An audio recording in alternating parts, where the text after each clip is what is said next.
Now on BBC Two, Newsnight with Laura Koonsberg. Ever feel lost and unconnected in a broadband wilderness? The wireless revolution is just beginning. So TV whitespace is giving us more spectrum and just more availability to communicate.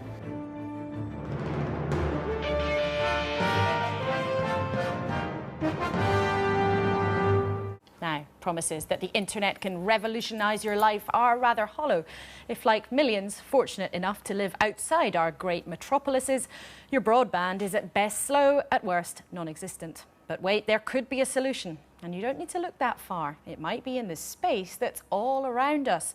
And it's being developed where else but where Marconi set up the first wireless telegraph station. We sent David Grossman there to the Isle of Wight. Battling the waves, and not just in the sea. You're secure back there. One of the biggest challenges for the freshwater independent lifeboat is communication. Radio waves often struggle to get past the spectacular cliffs of the Isle of Wight coastline. Southern Coast Guard, it's freshwater lifeboat, channel 0, over. Back in the 1890s, Marconi came here to test his new wireless invention. Since then, of course, radio has saved thousands of lives, but it's still pretty limited. How dependable is that radio communication? Essentially, we're using the same technologies Marconi first invented, same frequencies, same radios. The technology's got smaller and more reliable, but we're still limited by line of sight. We're still limited by we can only have one-way communication at a time. And if somebody else is talking on the radio, that'll drown us out if they've got a stronger signal.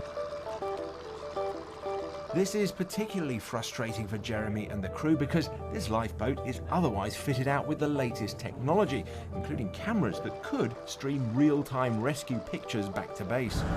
What the lifeboat desperately need is a reliable way of getting two-way communication between here and the shore. And that's exactly what this little boat has been testing as part of a UK-wide series of trials, a new technology called TV Whitespace. Here, with the help of a stick and freshwater beach, is the technical bit. What is this whitespace technology? So whitespace technology is technology that takes advantage of unused spectrum that you can utilise for broadband connectivity. So if you think of spectrum is moving from the low frequencies down the long wave up to the high frequencies, which is visible light, you've got a couple of key points. So you've got your home-based Wi-Fi, which sits here. Right. Then you've got the TV broadcasts, which are sitting down here.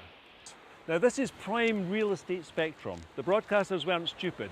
They put their transmissions in the place that gives them best coverage for the lowest possible power to reach the maximum number of viewers. If we zoom in this part here, which is where the television transmissions are, it looks like this.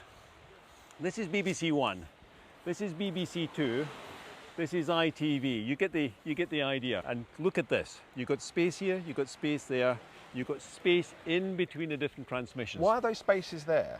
These spaces are there to stop these transmissions interfering with each other.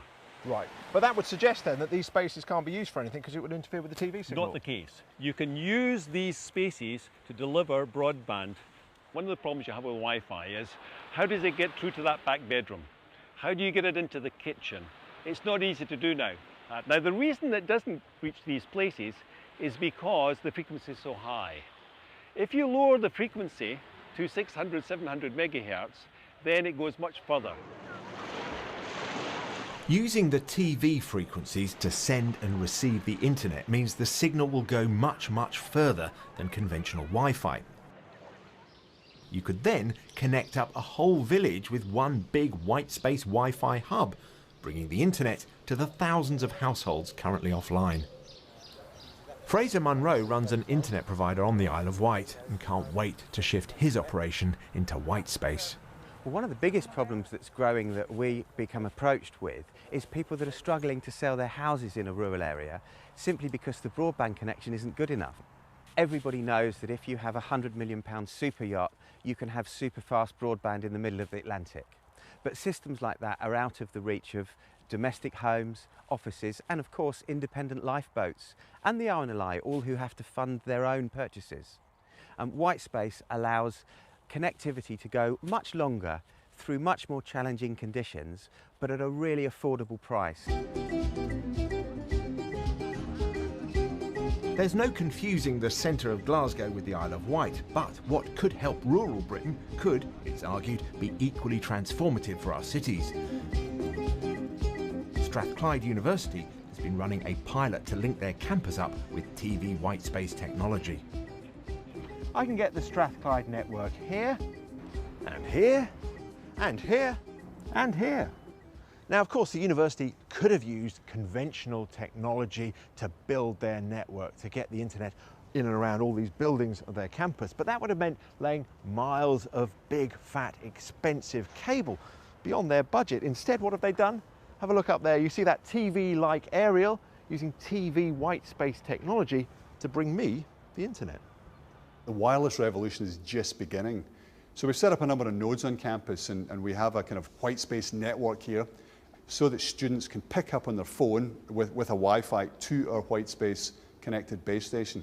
Now, you wait a few years, you will have a whitespace chip in your mobile device, and you can do mobile or Wi-Fi or whitespace. So as a research organisation, we're looking into those opportunities and those designs. This is something that will happen. You know, it's absolutely going to be a great opportunity for people to be more connected, because it really will be wireless everything soon. Whitespace technology is possible partly because of advances in GPS. The geographical location of any device wanting to use vacant parts of the spectrum has to be established. This is then fed into a constantly updated database to work out which white spaces are free to use. Ofcom, who control the TV spectrum, are whitespace enthusiasts. When might we see this coming in for real? That's one of the things we're busy working with at the moment with people. Rural broadband particularly, there was workshops taking place last week where people are trying to see how they can use it. So it's being used at the moment only in America and in Singapore. The UK is one of the leaders. We expect people to be able to use it probably from next year onwards. Next year onwards? Probably. And speeds that they can only dream of at the moment, I suppose? Definitely. I mean, it depends how much white space is available and how many channels you can use those places. But yes, people will get faster broadband if they use this application. Bar a few rockfalls, the cliffs haven't changed too much since Marconi stood here and brought radio to the world. Even he would surely be amazed at how far wireless communication has come since then. Some believe, though, we've barely got started.